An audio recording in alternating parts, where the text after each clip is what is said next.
Take out your Hindi language books and copy. Today's topic is पर्यायवाची। आज हम पर्यायवाची के बारे में पढ़ेंगे।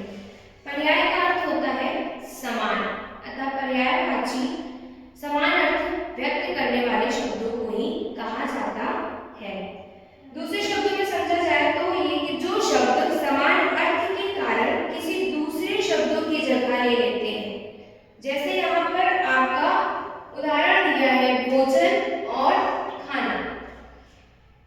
शब्द के अर्थ समान है, सिर्फ भोजन की जगह पर खाना शब्द आ गया है, यानी जो शब्द है उसका अर्थ समान है, दूसरे शब्द ने उसकी जगह ले ली है, तो उन्हें भी पर्यायवाची कहा जाता है।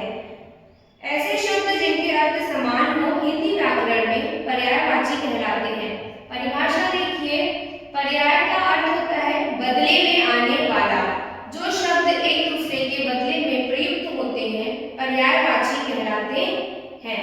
शब्द देखिए अग्नि, इसका पर्यायवाची है आग, अनल, पावक, दहन, यानी इसका अर्थ समान है, सिर्फ इसके बदले में अग्नि की जगह आग आ रहा है, अनल आ रहा है, पावक आ रहा है, दहन आ रहा है।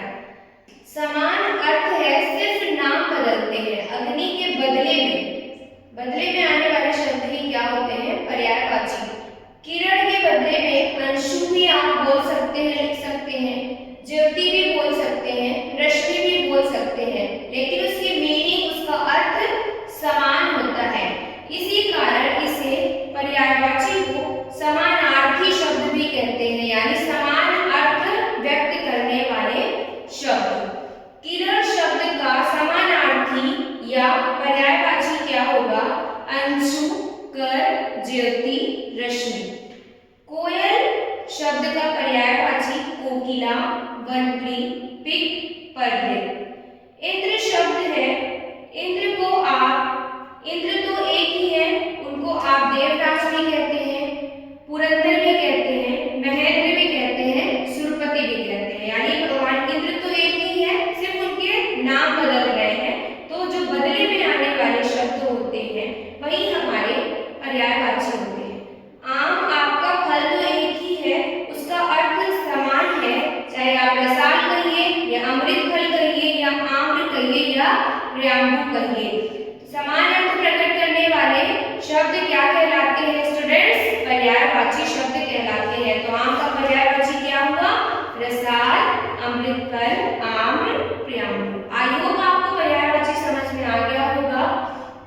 इस कक्षा कार्य को आज के दिनांक में आपको सुंदर लेखनी हिंदी व्याकरण की कॉपी में सबको लिखना है। जब आप स्कूल आएंगे तो आपकी कॉपी चेक होगी। Understood everyone?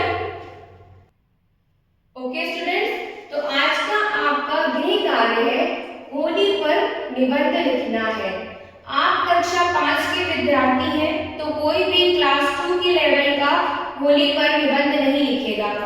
फाल्गुन मास आरंभ हो चुका है और आपको पता है, मैं बता चुकी हूँ कि फाल्गुन महीने में ही होली त्योहार मनाया जाता है, इसलिए आज आपका निबंध होली पर दिया गया है। आप अच्छे से होली पर निबंध लिखेंगे, कम से कम 1 पेज का होना चाहिए। Understand everyone? Thank you.